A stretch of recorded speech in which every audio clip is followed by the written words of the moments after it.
Hello everyone, welcome to Apti Plus Academy for Civil Services, a premier institution for preparing for civil services in India. Today I am here for a detailed and comprehensive analysis of daily news and editorials from both The Hindu and the Indian Express.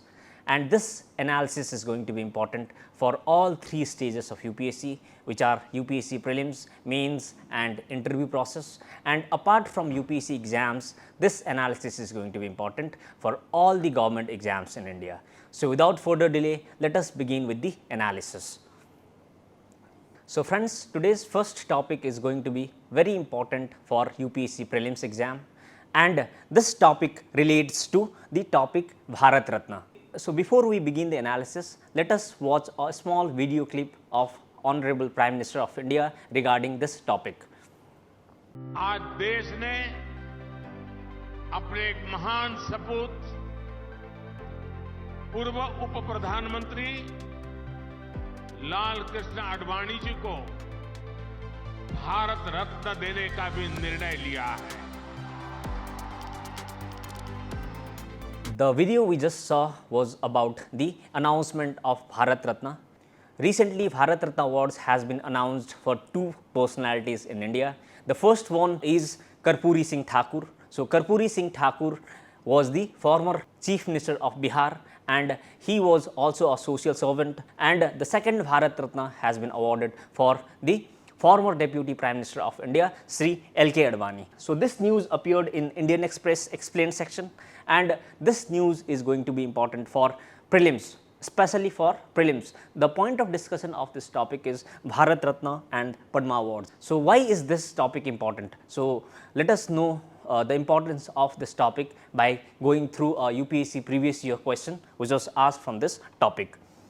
So, this is the UPSC previous year question that was asked from this topic, and this question was asked in UPSC 2021, and the question is Bharat Ratna and Padma Awards are titles under Article 18 subclause 1 of the Constitution of India. This is statement 1. Statement 2 is Padma Awards, which were instituted in the year 1954, were suspended only once. This is statement 2. Statement 3 is the number of Bharat Ratna Awards is restricted to a maximum of 5 particular year.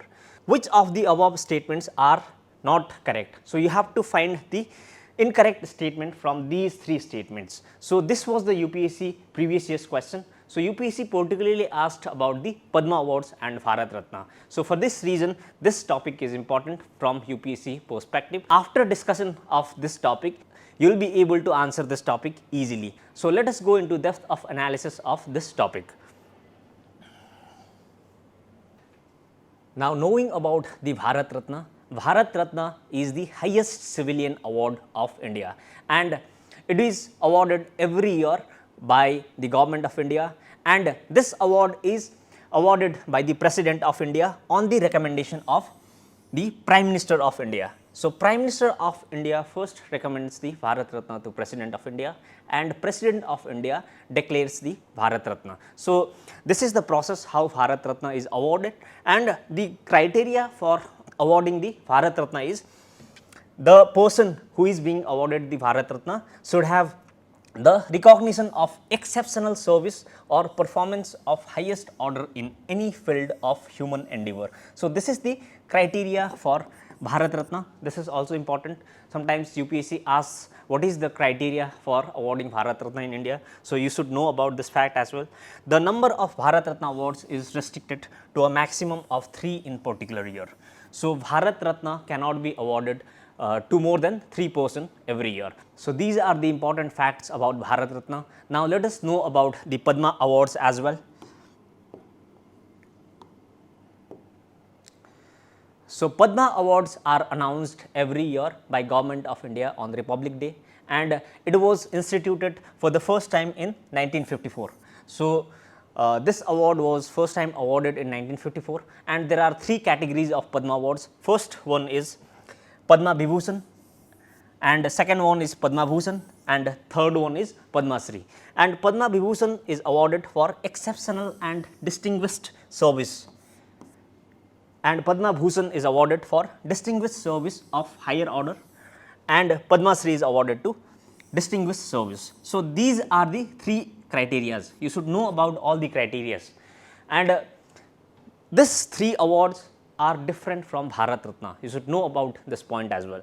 Bharat Ratna is a highest civilian award, and Bharat Ratna was awarded for the first time in 1950, but Padma Awards was awarded for the first time in 1954, and Padma Awards are of 3 types: Padma Vibhushan, Padma Bhushan and Padma Shri. And if you see the order of precedence of awards in India, which is given by Government of India, the first order of preference is Bharat Ratna. Bharat Ratna. Then in number 2 comes Padma Vibhushan, and in number 3 comes Padma Bhushan, and in number 4 comes Padma Shri. So, these are basic facts about Padma Shri and Bharat Ratna. Now, let us understand about the Article 18 and Bharat Ratna. As per Article 18 subclause 1 of the Constitution, the state to confer titles on anybody, whether the citizen or non-citizen, is prohibited. So, state basically cannot confer awards on anybody as per the Article 18(1) of the Constitution. But there are exceptions. Military and academic distinctions are exempted from Article 18. So, these are the exceptions, and also the Bharat Ratna and Padma Awards are not titles under Article 18(1) of the Constitution.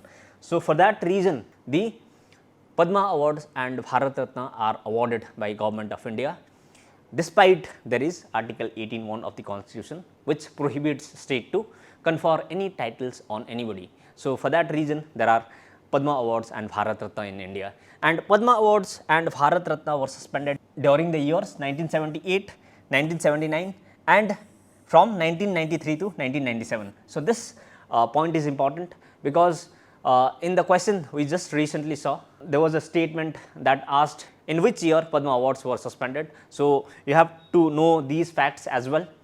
So, these are important facts about Article 18, Bharat Ratna and Padma Awards. So, let us move into another topic. Recently, at least 28 people have been reported to be killed in Russia by the firings of Ukraine, and in this context the Russia-Ukraine war becomes important for UPSC examination, and in this topic we are going to discuss about the causes and the history of Russia and Ukraine war. Then we will discuss about the important places in news which are in Russia and Ukraine. Then we will discuss about the peace process that was conducted to resolve the issue of Russia and Ukraine war. Then we will solve important PYQ which was asked from this topic. So, this topic is important for syllabus, current events of international importance for prelims, and for mains this is important for general studies paper 2, and under general studies paper 2 the main syllabus is going to be international relations. So, these are the topic of discussion. So, without further delay, let us begin the in-depth analysis of this news. So, this is the map of Ukraine, and you can see the shaded places here: Luhansk, Donetsk, Kherson, Crimea, etc. So, these are the places which were occupied by Russia illegally after the Russia-Ukraine war. So, these are important places in news, and there is Donbas also. This is also important place in news, and this questions about Donbas was also asked in various exams like SSC, CGL, etc. So, this place is also important. Now, here is Sea of Azov, which is surrounded by these places, and here is Russia, and here is Black Sea, and here is Odisha. So, this place was also in news, and there are Moldova, Romania, etc. here. So, these are important places which you need to remember in the Russia-Ukraine war and in the places in news. Looking back into the history of Ukraine and Russia, Ukraine was part of USSR during the Cold War, and after the fall of USSR in 1991, Ukraine became independent, but until 2013 Ukraine was ally of USSR. But after 2013 there was a change of government in Ukraine, and Ukraine became more inclined towards West and Europe. So, that angered Russia, and Russia started invading the regions in Ukraine. So, after that the real difference between the Russia and Ukraine started. So, this was the point of trigger for Russia, which is the inclination of Ukraine towards the Western powers. So, in the 2013 Russia first annexed Crimea, which is this is Crimean Peninsula, and after annexing the Crimean Peninsula, Russia got hold over these regions, because after losing Crimea by Ukraine, it was difficult for Western powers to pass through this Black Sea into Sea of Azov to reach these places. So, after annexation of Crimea by Russia, conquering of these places became easy for Russia. So, for that reason these places were easily conquered after the conquering of Crimea by Russia. So, for that reason the occupation of Crimea was an important step towards the occupation of Ukrainian territories by Russia, and after that it became impossible for European countries and Ukraine to reach these regions in the eastern part of Ukraine. So, this is the basic history of Ukraine and Russia relations. Now, let us understand more important facts about Russia and Ukraine. So, causes, conflict and history of Russia and Ukraine. As we just discussed, before 2013, Ukraine was ally of USSR, but in 2013 there was change of government in Ukraine, and for that reason Russia annexed Crimea, as we just discussed, and after annexing Crimea, Russia controlled the Kerch Strait. So, Kerch Strait is the strait which is located between the Sea of Azov and Black Sea. So, this is Black Sea and this is Sea of Azov. So, Kerch Strait is located here. So, this is Kerch Strait. This is important place in news. So, you have to remember where is Kerch Strait located, and this is located between the Crimea and Russia and also between the Sea of Azov and Black Sea. So, after annexing the Crimean Peninsula, Russia also controlled the Kerch Strait, which is a important choke point for Ukraine and Russia. So, this is a very strategic place for both Ukraine and Russia. So, this place was conquered by Russia after conquering the Crimean Peninsula. So, these were the causes, conflict and the history of USSR and Ukraine relations. Now, let us understand more important facts about this topic. Now, one of the most important stage of Ukraine and Russia war was the decision of Ukraine to join NATO, and Ukraine joined NATO on 2022. Joining NATO means joining a collective security organization which is a threat to Russia. NATO is basically a collective security organization where attack on one of the country of NATO is considered to be the attack on the entire NATO countries. So, if one of the country of NATO is attacked, the NATO will collectively defend the country against the invader. So, this NATO is very dangerous threat for Russia. So, for that reason joining of NATO by Ukraine was one of the major threat of Russia, and after joining the NATO by Ukraine, Russia again started invading other places of Ukraine. So, for that reason Russia and Ukraine war is still going on between the Russia and Ukraine. Now, these were the important takeaways from the Russia and Ukraine war. Now, let us look at the peace process that was being conducted to resolve these issues. So far as the peace process between the Russia and Ukraine is concerned, there were two peace process that was signed between Russia and Ukraine. The first one was Minsk I treaty, and this was signed in 2014 in the capital of Belarus, which is Minsk, and this treaty had provisions such as exchange of prisoners, deliveries of humanitarian aid and also withdrawal of heavy weapons. So, these were the important takeaways from this peace process, but the Minsk I peace process failed because the war started again between these countries. So, again the Minsk II process was signed in 2015, and this Minsk II process was brokered by two countries, which is Germany and France, and this Minsk II process was signed by the representatives of Russia, Ukraine and Organization for Security and Cooperation in Europe. So, this is very important point, the Organization of Security and Cooperation in Europe. So, this was one of the participant of the Minsk II process, because the OSCE, which is Organization for Security and Cooperation in Europe, is the world's largest security oriented intergovernmental organization. So, for that reason, this Minsk-2 process is important, because the world's largest security oriented intergovernmental organization was also involved in the process of Minsk-2, which is the process of resolution of the dispute between the Russia and Ukraine. But despite signing of these two processes, the peace process in Ukraine and Russia is still a failure, and the war between Russia and Ukraine still continues till today. So, these are important facts about the Russia-Ukraine war. So far as India's stand in Russia-Ukraine conflict is concerned, as we all know, Russia is all-weather friend of India.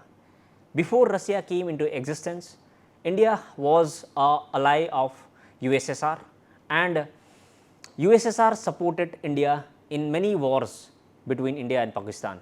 For example, in 1971, war of India and Pakistan, when US supported Pakistan, India was supported by Russia.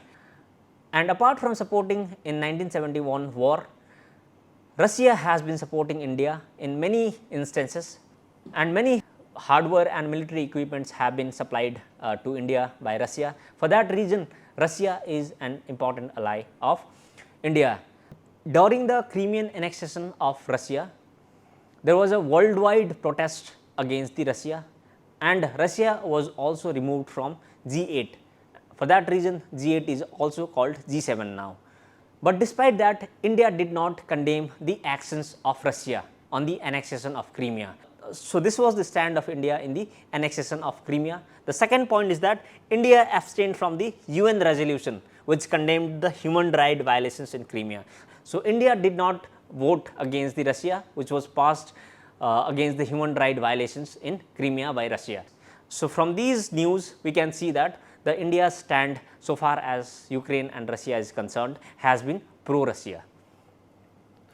Now, let us see the UPSC Civil Services Examination PYQ, which is similar to this topic, and the question was consider the following pairs, the region sometimes in news and the country. So, basically you have to match these places with the countries they belong to. So, Catalonia, Spain; Crimea, Hungary; Mindanao, Philippines; Oromia, Nigeria. So, you can see here Crimea is not located in Hungary, we just talked about it. So, other places were also in news at that time. For that reason this question came. So, this type of question always come in UPSC. So, you have to be prepared about this type of question and the places in news. So, comment the answer of this question in the comment section. Now, let us move into another topic. Recently, interim budget was passed in Parliament of India, and in this budget a record increase in gender budgeting has been done. So, in this context, gender budgeting becomes an important term in UPSC exam, and for that reason we will discuss about the gender budgeting in India. We will understand what is gender budgeting and what are the initiatives that has been taken by India to promote the gender budgeting, and lastly we will discuss about the PYQ from this topic. So, this topic is going to be important for General Studies paper 2 in mains. The main syllabus is going to be the planning and government budgeting. So, this is the main syllabus. Now, let us go into details of the discussion. In the interim budget of 2024, a massive increase of 40% has been done in gender budgeting, and in the absolute number the gender budgeting in India stands at 3 lakh crore. So, this is a very large figure, and this is almost 6.5% of the expenditure of the government of India. So, gender budgeting in India is almost 6.5% of total government expenditure. So, this is a huge increase in gender budget. For that reason, this topic becomes important. Now, let us understand what is gender budgeting in India. Gender budgeting is basically keeping gender perspective in mind in policy formulation, its implementation and review. So, gender budgeting is basically an ongoing process where the gender perspective is kept in mind in all the process of budget making and allocation, policy formulation, implementation and review of the policies. So, for that reason gender budgeting is important, and you have to remember one point, that gender budgeting is not an accounting exercise. So, gender budgeting is not part of budget per se, but gender budgeting is an ongoing process where gender perspective is kept in mind while formulating policies and implementing them, and also while reviewing them. Now, let us know about the gender budgeting in India. Gender budgeting in India basically started in the year 2005 and 6. So, in the budget of 2005-6, the gender budgeting started in India, and from that year onwards, the gender budgeting statement started to be released every year. So, gender budgeting statement is a part of budget, and it has two parts. The first part is part A, and this reflects the women specific schemes, that is those which have 100% allocation for women. So, if some scheme has 100% allocation, that would be called a women specific schemes under the gender budgeting statement. The second part is part B, and this reflects the pro women schemes, and those where at least 30% of allocation is made for women. So, if at least 30% of allocation is made for women, that type of scheme will fall under the part B, which is pro women scheme, and that is also part of gender budgeting statement. So, there are two parts of gender budgeting statement, one is part A and part B.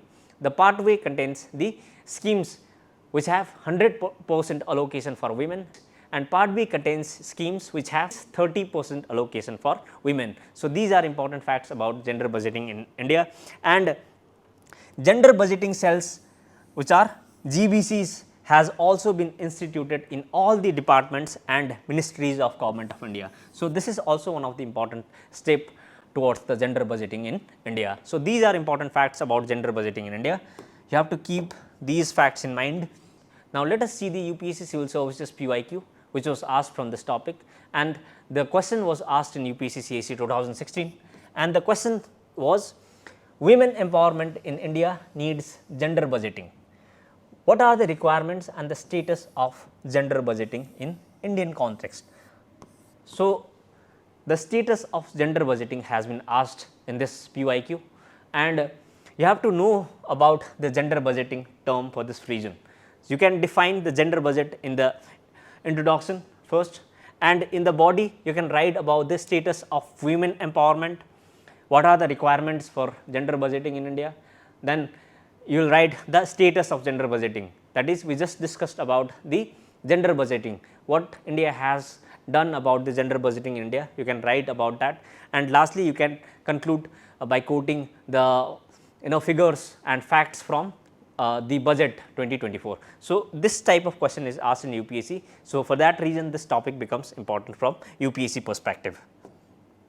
Government of India had constituted 22nd Law Commission, and this 22nd Law Commission was headed by Rituraj Awasthi, and this Law Commission has recommended recently that India should retain the defamation law as criminal offence in India. So, in this context the defamation law becomes important for UPSC exam, and this topic is going to be important for syllabus General Studies paper 2, and under General Studies paper 2 the main syllabus is the judiciary, and the point of discussion of this topic is going to be defamation and relevant IPC sections. We will understand about the defamation and the law or the IPC sections which relates to defamation in India. Then we will understand the need for defamation, why do we need the defamation law in India. So, we will discuss these points in this discussion. So, without further delay, let us begin the analysis.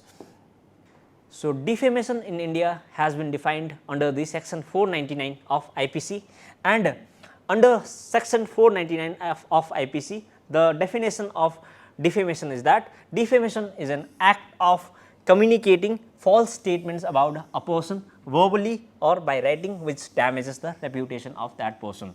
So, if someone verbally or by writing tries to defame the reputation of another person, that would be called defamation as per the section 499 of IPC. And as per the section 500 of IPC, an imprisonment of up to 2 years with or without fine for someone who held guilty in criminal defamation is provided. So, as per section 500 of IPC, 2 years of imprisonment and fine or without fine is provided. So, these are the legal provisions for defamation law in India.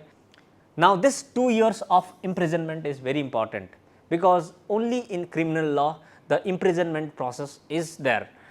In civil process there is no provision for imprisonment. So, the basic difference between the criminal proceedings and civil proceeding is that criminal proceeding has the provision of imprisonment and civil process has no provision of imprisonment. So, in civil process there is provision of fine only, there is no need of imprisoning the person, but in criminal process there is provision of imprisonment of some years.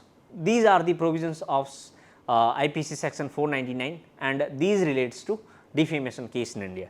Now, let us look at the arguments for retaining criminal defamation in India. The first reason for retaining the criminal defamation in India is protection of reputation. As Article 21 of Constitution provides for right to life and personal liberty, if someone questions your way of life, your personal liberty, that will be against the constitutional values of India. So, for that reason the retention of criminal defamation is important. Another point is balancing free speech and reputation. So, Article 19 of Indian Constitution provides for the freedom of speech. If someone questions your way of speaking, your freedom of speech, again that will be against the right to freedom under the Article 19 of the Constitution and that will be against the Constitution of India. So, for that reason retaining criminal defamation is important for India. And another reason is the online defamation. Recently the presence of the social media is increasing in India and the social media users are growing and people are making different type of remarks against the people, institutions and many organizations. So, if someone makes and defamatory remarks about the institutions or companies or people, then that will be a defamation in social media as well. But in India there is absence of any effective censorship law in India. So, for that reason retaining the criminal defamation is important for India. And the last reason is inadequate compensation. The reputation damage that is caused by the defamatory act cannot be repaid by the monetary compensation as well only. So, for that reason the criminal defamation is important for India. So, these are the arguments for retaining criminal defamation in India. So, that was the last topic for today's daily news and editorial analysis, and today I have come up with the important tip of the day, and the tip of the day for today is a quote by the renowned personality of India who was the former president of India, and this person was also called the missile man of India. And the quote goes like, winners are not those who never fail, but those who never quit. So, that is the tip of the day for today, because in UPSC civil services journey people fail and they fail again. So, despite failures you have to keep on pushing yourself. So, if you keep on pushing yourself, success will be inevitable. So, for that reason you should always remember this quote during your preparation for UPSC civil services examination. So, with that I am concluding today's session. We will meet again in the next video. Take care. Thank you.